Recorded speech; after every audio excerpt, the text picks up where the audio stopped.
All right, so welcome to today's webinar. Welcome to the UK study visa process. Now, we're going to look into everything about studying in the UK, all of what it takes in terms of school, in terms of your requirements for getting a school admission, and even the visa application. So, we're going to look at all of these, in a concise detail.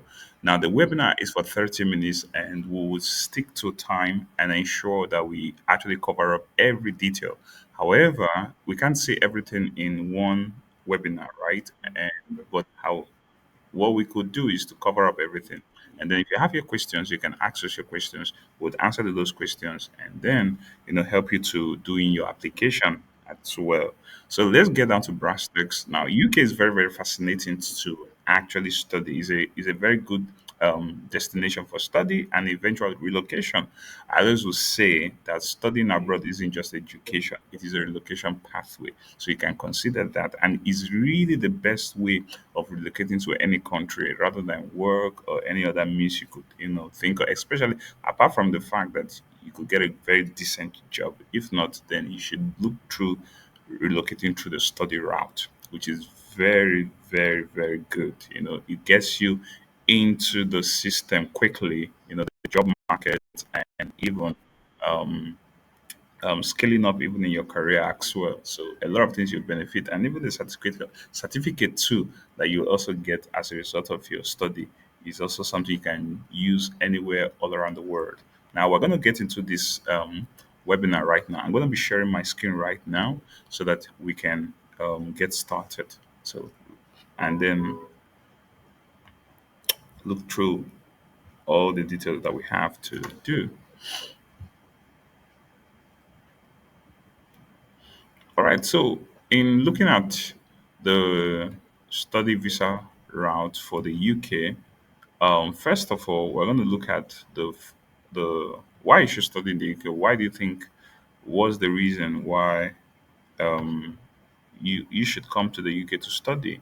And then we're also looking at the different universities, the different programs you can actually take on in the UK, right? And then, of course, we also look at the visa process and also some other important detail. We're going to. I'm so sure you can see my screen. Can you see my screen?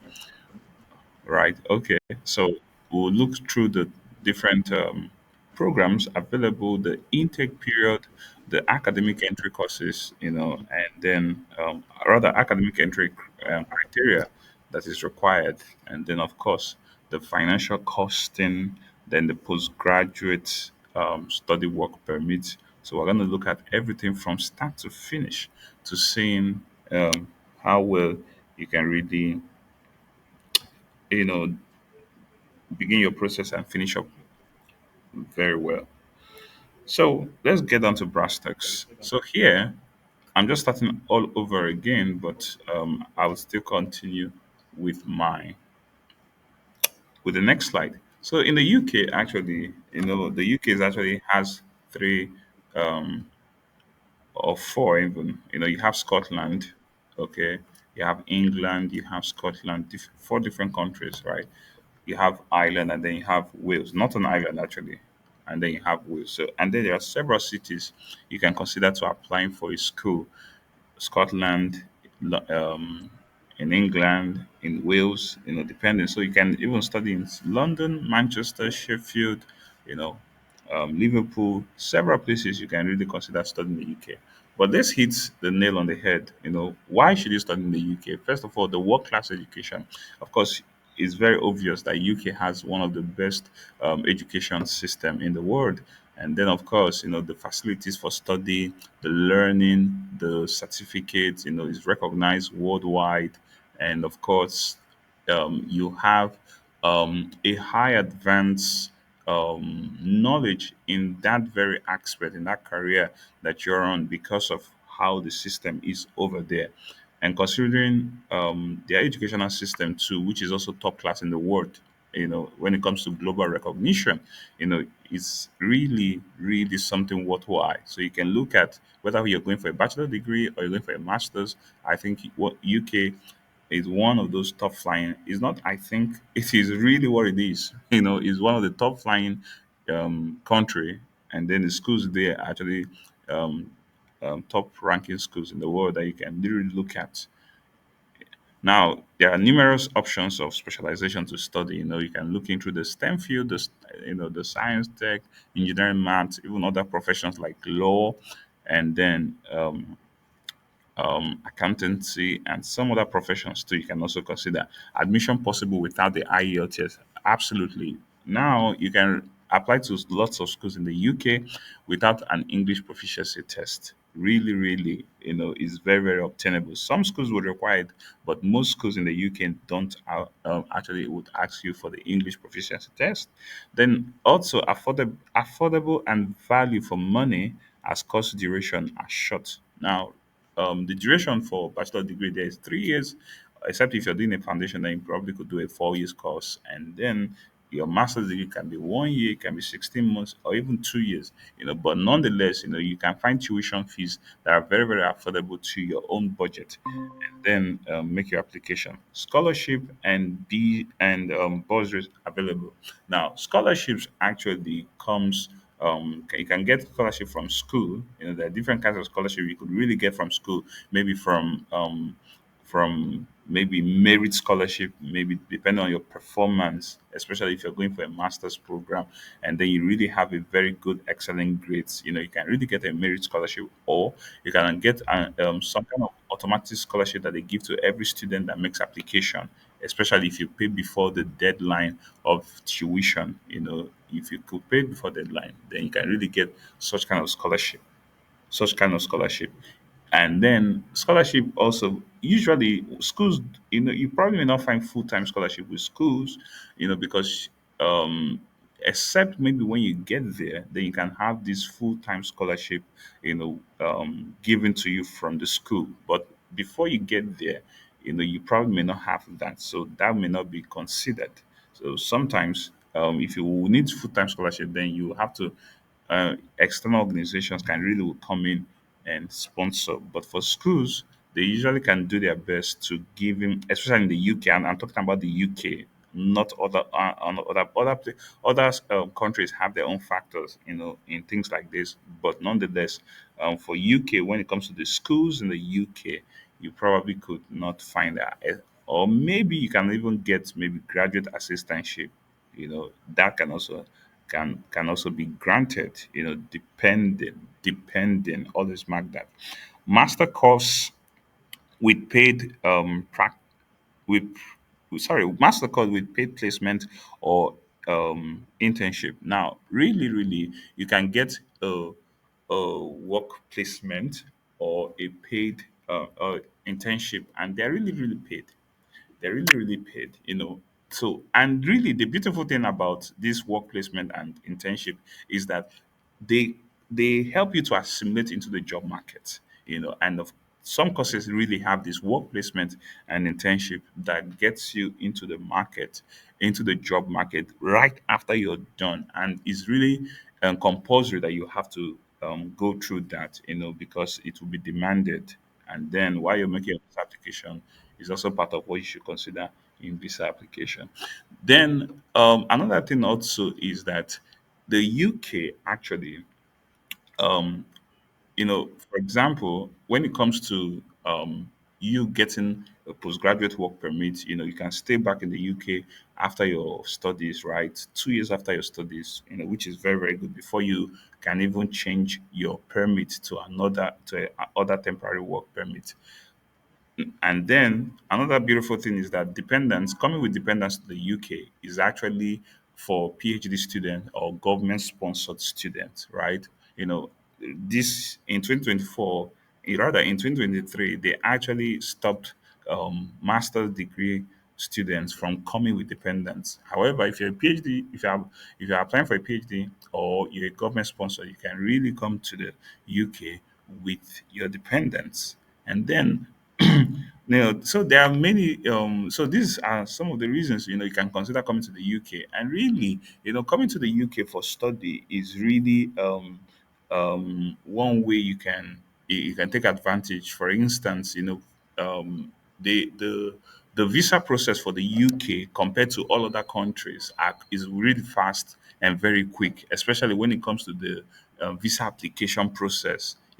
the proof of funds, the visa decisions. All of these things are very quick with UK compared to all other countries. In fact, UK has the quickest visa processing requirements and even decision making, compared to all other countries. So, and this is also another reason why you can take advantage of the UK, in in making your decision to relocating abroad for studies and even for eventual relocation. Now let's forge ahead. Now we're going to look at the student work rights, right? When you're going as an international student, you're not just considering studies, you're also considering working. You're going to be working alongside your study, right? And then, so if you are a bachelor degree student, or maybe master's degree, or even maybe a postgraduate degree, let's say diploma, postgraduate diploma, you can work for 20 hours um, during the school period, and then 40 hours after school period. That means during holidays, really, and that is really an ample time, for you to gain make some living, to taking care of your expense that may arise. Then another thing we'll look at is the universities. Now we're entering into the school part, where we'll talk about the universities, and then we'll talk about the program of studies, obtainable, and some other factors too. Now, for traditional universities in UK, you have the traditional universities, also you have the modern universities. Now, these traditional universities and modern universities really have there's a bit of difference when it comes to their learning um, approach. That's really the major thing about it. So um, there's nothing particularly special in them. Any university applying to the UK is a very good university, and the system actually is well um, checkmated, right? Is well checkmated. So you don't have issues bothering about what universities to go to that are recognized by government or not recognized by government. So traditional universities, more of what you can what more of sorry, let me put it this way. More of what happens in the traditional universities is that they actually their learning approach is more of a research base, but the modern university is more of an applied study, so that is actually the difference, right? The major difference between the two universities. But any universities you apply are really something that you can consider what um, you know studying in. And of course, most of what you could consider in universities, in studying in particular universities, we'll look at them anyway, because sometimes some people look at the tuition cost, right? And then the kind of course maybe you want to go for. You see, these are the things that would even determine the kind of university that you probably want to choose and go for. So here are some of the list of the universities that you can find in the UK, and of course there are some others anyway. Not all the universities are really here, but we'll look at that as well. Now, the programs, right? You have some um, the program of study in the different universities. For example, like the bachelor degree is 3 years, but in Scotland, you do a bachelor degree for 4 years. Master degree is actually 1 year, but sometimes you can find um, master degree of 16 months and then even up to 2 years. You see, then on bachelor with sandwich year, then integrated masters with a sandwich year. So all of these different programs, so they run different academic programs depending on what you would want, your preference, and then of course um, your maybe the kind of way you would want to maybe also depending on what you already have, in applying for this kind of study. For example, maybe if you graduated with an HND, right, and then there's a particular school you want to proceed for a master's, maybe that university may not um, allow for a master for may not allow HND degree rather for a master's program. Then you probably could have to do a maybe a PGD course, or maybe do an integrated master's program. You see, getting into that kind of master's program in that university. So it differs anyway. But more importantly, the focus is the bachelor's degree, the master's program, and then even the post, or rather, the PhD programs. These are the top three major program of studies that you can consider. Then, of course, the level of programs too. We talked about the the level of programs, I mean, in these different programs, right? We're looking at the foundation, we're looking at the foundation degree. Now, sometimes foundation, sometimes a lot of people confuse it. Foundation simply means that maybe there's a particular course you're trying to go for, but you don't have a degree, you don't have a sufficient qualification in that particular field. Then you have to do a foundation first, and then right after the foundation, you can now get into that precise course that you're going for. So whether in the bachelor degree or in the master's degree, that happens, right? And then you have the diploma program, you have the pre-master's program, and then pre-master's program, you're looking at the postgraduate diploma, right? The postgraduate diploma. So, and you usually will use postgraduate diploma where maybe you're trying to do a switch into a kind of a different course, or maybe the qualification you have is not sufficient to carry for a master's program. Then you'd have to do a pre-master's program, to help in your acceleration into a master's program. Then we're going to look at the top up programs. Top up program is also another kind of program you can consider. Now, top up program means that you'll be finishing a certain kind of course you're already studying, but you want to finish it in the UK. Now, remember, the UK is our focus in today's webinar. So you're going to finish it in the UK. So that means that, for example, someone who is a nurse, right, who is studying nursing in Nigeria here, and would want to maybe has a degree already, okay, has a degree already. I'm talking about the top up program, right? She finishes from nursing, has a degree already, like let's suppose maybe College of Education, right? But College of Education has a certain degree that is different from the bachelor degree. But you see, he or she would want to maybe continue studying in the UK. You don't necessarily need to start again from 100 level or from year one in bachelor degree. You can just simply do a top up program, to finish up in a bachelor's degree, right? To finish up in a bachelor's degree. So that's the meaning and the essence of a top up program.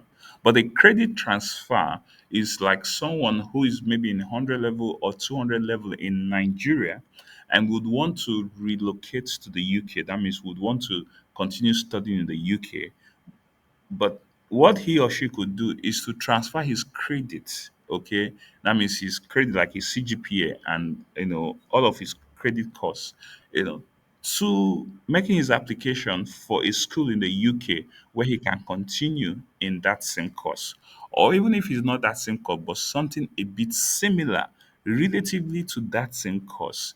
That can be done. So that's the difference between a top-up program and a credit transfer. Then you have the IB International Baccalaureate, and then of course the IG Certificate of Secondary Education. Now, I wouldn't want to go into detail on this because of the timing that we have, right? But nonetheless, I'm just focusing on the major important details so that you can understand better. So we're looking at now there are several programs that you can look at studying. The masters in business administration. There are a lot of masters program. There are a lot of bachelor program you can look at. And then I would want to say something in this part because in the masters of business administration, or maybe any kind of masters, right? But we're trying to use this as a focus anyway.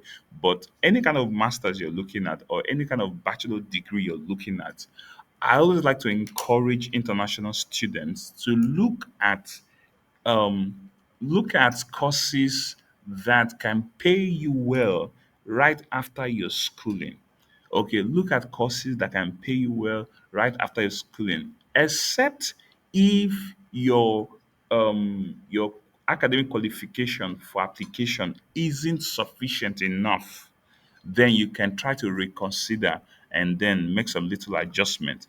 However, if you're trying to apply for a school or a program, outside Nigeria, that means like in the UK, we're talking about, try to go for courses that you know you can do something with, tangible with. So you can go into the healthcare industry, you can go into the IT sector. These are industries that you always will find jobs in, but not only would you find jobs in, you would always gain, you always be paid well. This industry is still, a lot of people, a lot of people are still needed in this industry, and you can't afford to go into something traditional, and then right after school you're now looking for a job in several places, because sometimes when we say there are no jobs, yeah, there may, in some places there may not be, but in some other industries there could just be, the a shortage of personnel, that could do those jobs, and that could be the problem. You see, that could be the problem. Now, that's my advice to, make an application, as an international student in schools. So consider health sectors, consider, especially if you're in the health field, or consider STEM field also if you're in this, sorry, tech rather, if you are, or even there are some tech courses you can, that doesn't require you to even have so much, foundation in, before you can even apply to study them. You can consider those ones, begin with them, and then when you get there, you can even now scale up to all other things, or all other, things that you may consider. So here we're going to look at the UK university. So the two major intakes. Now there are actually two major intakes, but also there are other. Some schools also have, three intakes. Now we have some September and October fall intake, right? And then we also have in January and in February intake. That's the spring intake. These two intakes are the major intakes in the UK. However, some schools still have, intake in the summer period, like in May, June, July. You'll find schools open for application, for those, for resumption, during those period too. So really, for some schools it's three intakes, but some schools it could just be two intakes. So we're looking at that as well. Now the English language requirement. Okay, we're going to be looking at the academic, um, um, requirements, in terms of you applying. Now, the major thing actually used to be the IELTS. Most schools would want to ask you for the IELTS, but now they've really dropped down on the number, on, the requirement for English language test. So you probably may not really, depending on the school that you're going for, they may not ask you. Most schools, not all anyway, but most schools in the UK don't ask for the IELTS. Okay, most schools don't ask for the IELTS, and really, that's really something good. You can really look at in making applications for schools. Then, but for some schools that will ask, they can ask you between 6.0, 6.5, and even 7.0. You know, up to that extent.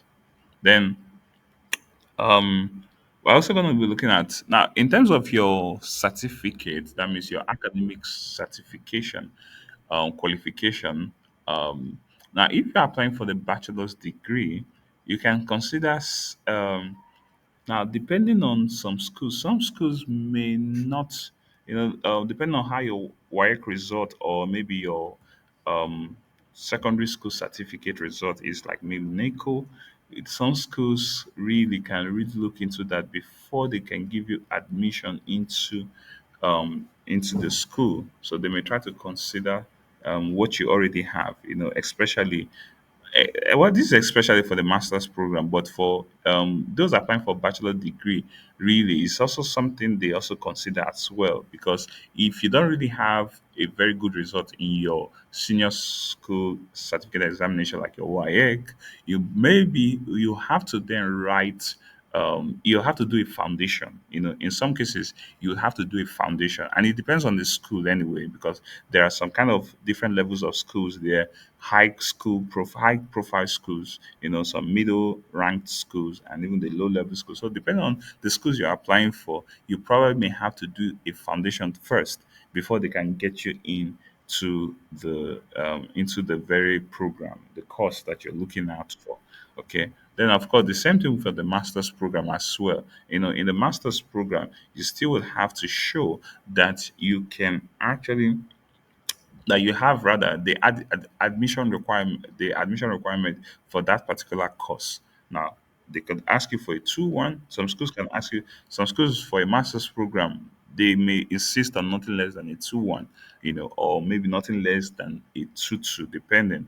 And some schools can also take you on your third class. There are some universities in the UK that takes third class as well, and even the HNDs as well. They also take that. So depending on what you have, and depending on the school you're applying for. Now, that's what happens in applying for a school. There are some schools that will take you on these requirements, but there are some schools that would not take you.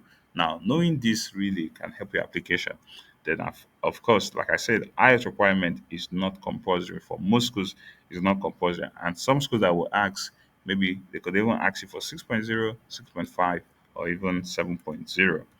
Then, entry criteria for some courses. Now, some courses really, like I have explained, right? It depends on what the entry criteria, what you have, and that would also determine the school that you can apply for, right? So some schools can take you, for example, if you are going for a master's program, for instance, you, like I said, the school may not take you on your two, right? Some schools may not take you on your two.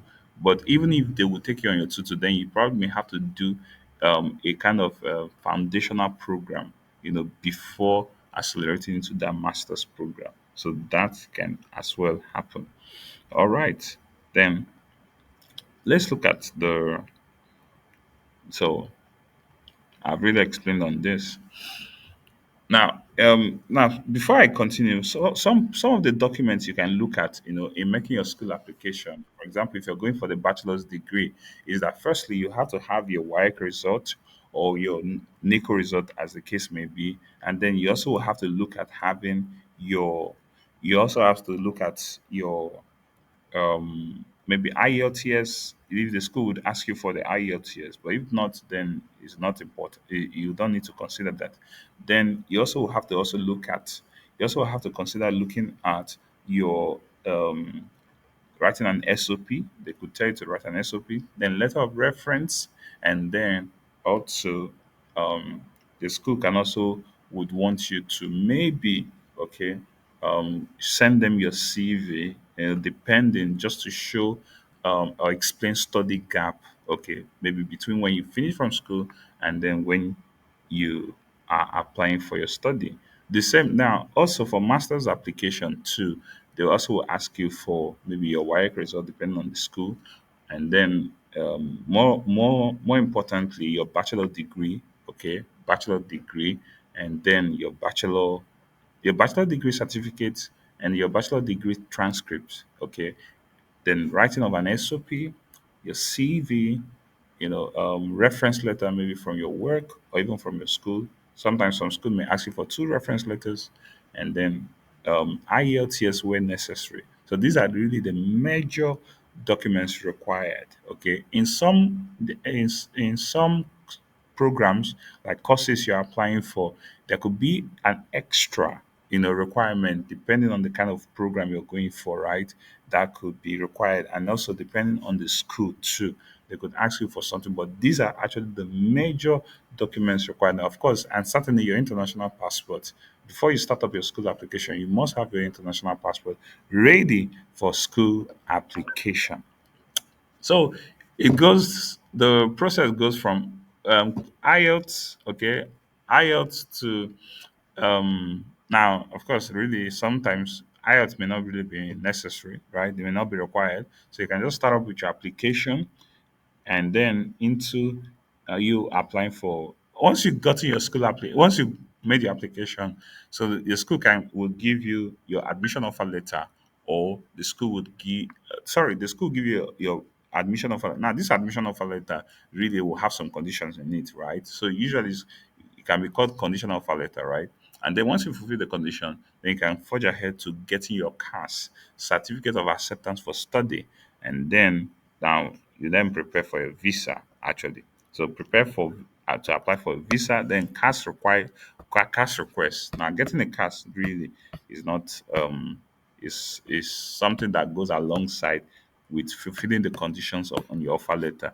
Then your offer letter comes, and then they'll give you a final offer letter, and then you can then make your journey. Your visa process comes out, and then you can make your journey to the UK.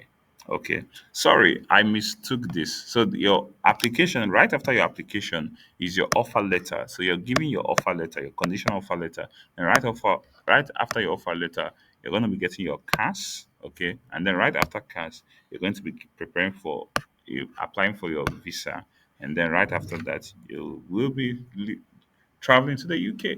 So cost to study in the UK, cost to study, cost that's we're looking at the financial cost of studying in the UK.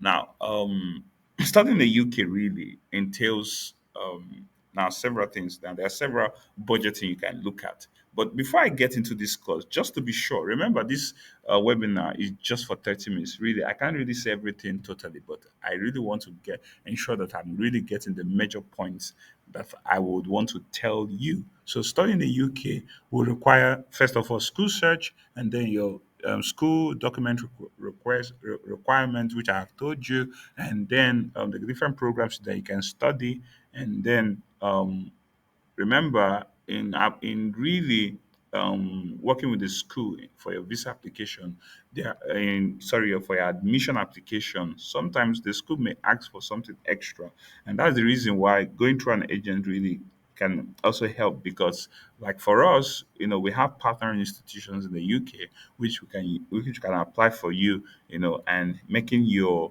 application process swift. However, it's good that you have all your documents really, really ready, because of the school would ask for that.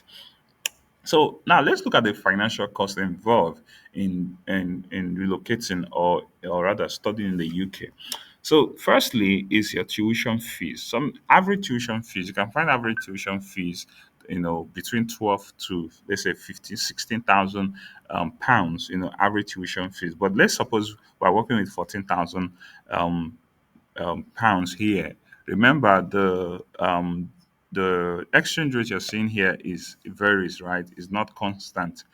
What the pound is to the naira is not constant. So you have to use the current exchange rate to do your calculation. So tuition fees is £14,000.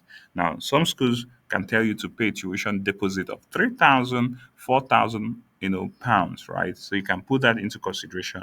Now, what it means is that you can pay that amount of money, but when you get to the UK, you can then pay up the rest. Okay, so they give you that leverage to pay 3,000, 4,000, 5,000 pounds, depending on the school, as tuition deposit. The next one is the living cost. The living cost for the UK. Now, if you're staying right in London, the living cost is about 12,000 £500, right? If you're staying in London, but anywhere outside London is about £9,600.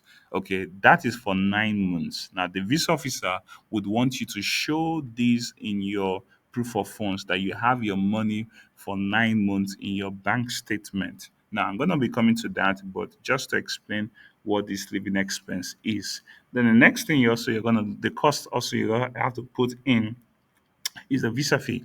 But before I go into the visa fee, the living cost means that you're going to show it. It doesn't mean that you're going to travel with the money. Okay, it just means that you have to show them that you have it in your bank statement. So you can decide to travel with it, you can decide not to travel with it. It's up to you. But nonetheless, it's just for you to show to the visa officer that you have that money. Yeah. Then another thing also is the visa fee. The visa fee for yeah, a visa fees for a study visa is £490. £490. And then right with the visa fee, you have to pay your NHS healthcare surcharge, okay, the immigration healthcare surcharge, which is about £760 per year, okay. But if you're going to be spending anytime extra, which is not more than 6 months, then additional £388 you would have to add to the £776, to paying the one to paying 1 year plus. Okay. But if it's 2 years, then you have to pay 776 plus another £776. But if it's 1 year plus, but not more than 6 months, then you have to pay an extra £388. So the total we have here with what we're using, £14,000 as tuition, is 25,254 pounds. That's like averagely like 5 to 6 million currently now. So what this means is that now, sorry, this means, okay, let me do the calculation quickly. This is about this is about 25,254 pounds. So you convert it to naira, 25,254 pounds, can give you up to that's about up to, let's say, that's up to 50 million in our exchange rate now. I hope I'm correct. What with 5,000 times 2,000 will give you 50 million already. So that's about 50 million or so.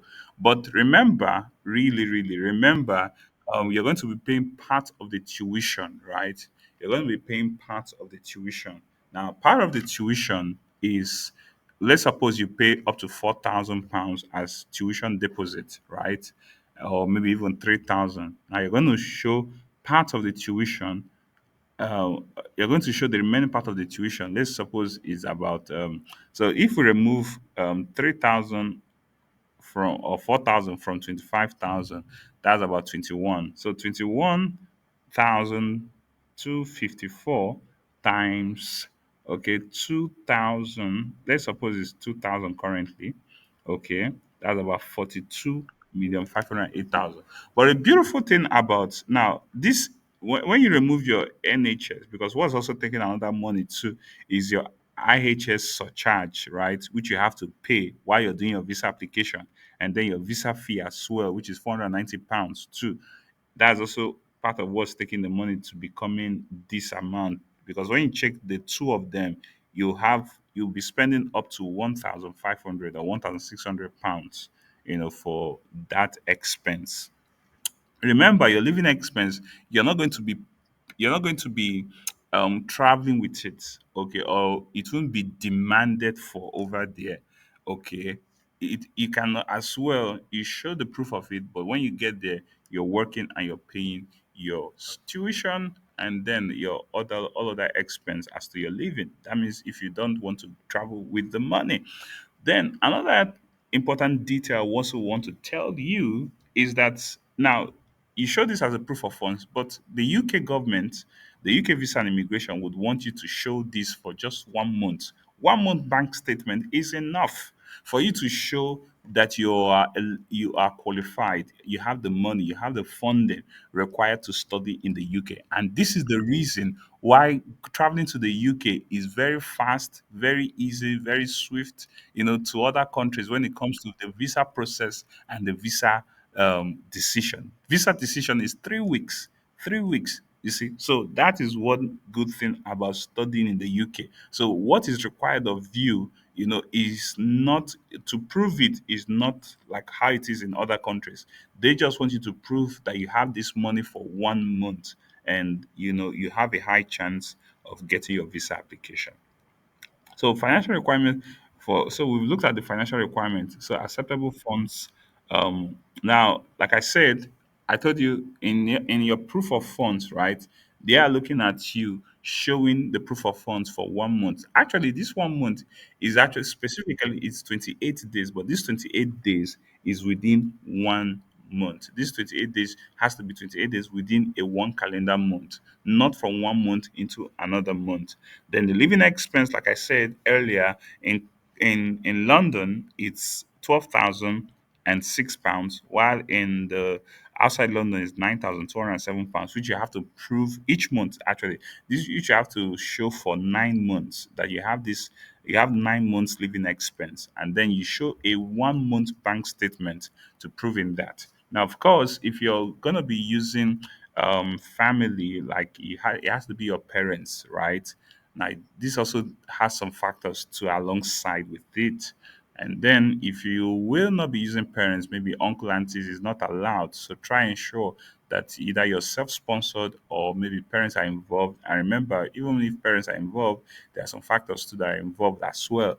But also, if you're looking at other external funding, like maybe loan, scholarship, then that can also fly too. But you also have to show proof that you have gotten these. You have these documents, to show proof for them. Acceptable financial documents. Now, acceptable financial now bank statements, or maybe funds. Like I told you, either you're showing um, that you have to have the money in your bank account, right? Like let's say a fixed deposit, or maybe in your savings account, or your educational loan, or maybe there's a scholarship available. Remember, fund um properties, you can't use properties to show as proof of fund. It doesn't replace liquid funding. Okay, they want to know that you have liquid funds. That means liquid funds that can be accessed immediately. That's really the one they want to see, not necessarily properties can help you to show ties back to your home country, but it cannot help you to show it can't help you to it can't replace the fact that um, you have the funding for your school fees and living expense. So I think we're almost done with this. Then while you're in your studies, right now, let's talk about after you've gotten your school admission, after you've gotten your visa application, you're right in the UK. What happens after your schooling? What happens after your schooling? Now, after you're done with your master's, or you're done with your bachelor's degree, you can actually access funding. You can, sorry, did I say funding? You can actually access another permit, which is the post-study work permit. Okay, this post-study work visa, I can call it the post-study work permit. Okay, which is for 2 years. After your schooling. Now that permit means that you can stay back in the country. You can stay back in the country after your study. But while you're doing that, you can as well look forward to getting a job, and then your permit can change to all other temporary work permits. So that is for 2 years for the UK, which is very, very enough time for you to really do what you really want to do. Eligibility criteria to applying for the graduate work permit, of course. You have to have studied in the UK, right? And you have to be in the UK to make the application, and then pay the necessary fee required, pays the necessary fee required. Of course, for 2 years, it will cost £2,007 with the healthcare surcharge. Okay, with the healthcare surcharge. All right, so that's basically it for this webinar, and these are 6 easy steps to apply for the UK graduate. I wouldn't go into this because of that's not the focus for this webinar, right? But nonetheless, this is actually what it takes you to making your application, beginning your application to study in the UK, and to completing that. So we have several universities, represented in the UK. The list is much more than this, and we would, but nonetheless, this is not an updated list of what we have. We have much more than many schools that we partner with, in getting students into studying in the UK. So, and then of course, I don't know. At this time, I think we'll be rounding up here because we've really taken quite a lot of time in making our presentation. Thank you for listening. I'm not so sure if you have any question. You can ask your question, drop it in the comment section. We're going to be answering to all the questions that you have, and let's know what you would want us to do for you when it comes to studying in the UK. Now, UK is one of the beautiful places to study and to relocate to. And of course, it opens doors for you to relocate into all other countries, as well. Getting in the UK is really very. like I said, is one of the visa requirements. The visa decisions are quite swift and not so demanding like it is with other countries. So you can look through and then consider relocating to the UK. Start your application now. Get your documents ready. Get every necessary documentations, and then begin your process. Don't wait for everything to happen before you start. You can start and continually get all of that things ready to making your application. So that is how it is for UK, and we are looking forward to hearing from you soon and then getting you started on your application.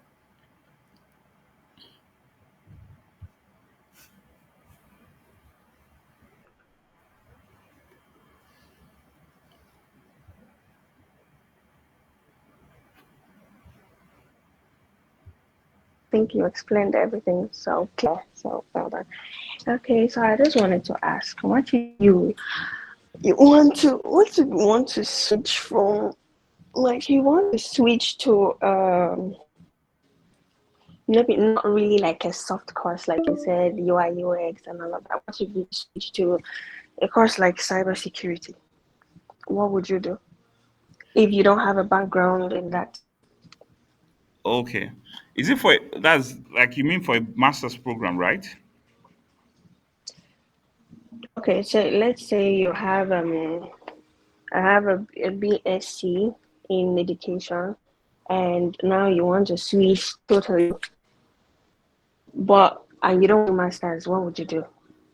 Okay, so Since you don't have like a background in the course you want, so you can't just do masters. I don't know. You understand?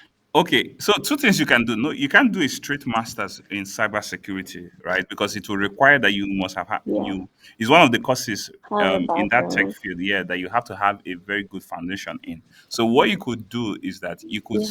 you could do a postgraduate diploma, right, in maybe cybersecurity or Okay. something relating to cybersecurity first, and then you now Okay. accelerate to a master's program afterwards, right? Or you can take up a tech course relating to cybersecurity, relating to cybersecurity, that could give you that advanced switch to cybersecurity, maybe for a master's or even for a postgraduate study, that's postgraduate diploma, and Okay. then eventually do a master's in it. You see that? So, but for you to directly do a master's program in cybersecurity, you don't. In fact, while you are applying for your admission, you would observe that what they will ask you for, you don't have the requirement because they will need you. Maybe they could say something like a background in computer science or maybe statistics or some other kind of requirement that they will put up depending on the school. So, and really, since you don't have it, you can't go forward, with that application. So, but if you do a post graduate diploma, right, or maybe doing getting a kind of course that is related to that same thing that you want to do, then afterwards you can now advance into a master's program with it. So that's how it works. That's how it works to switching courses. Switching courses is not a problem. It's not something that cannot be done, but these are the ways you can really switch courses and careers. Exactly. And then another way too, the third way too, is by if you're working in that particular field. Okay, if you're working in that particular field, then you can prove that, oh, maybe your work experience has been on this, for a certain period. Some schools may want you to have that work experience for like 3 years, 2 years, depending. And then if you have that work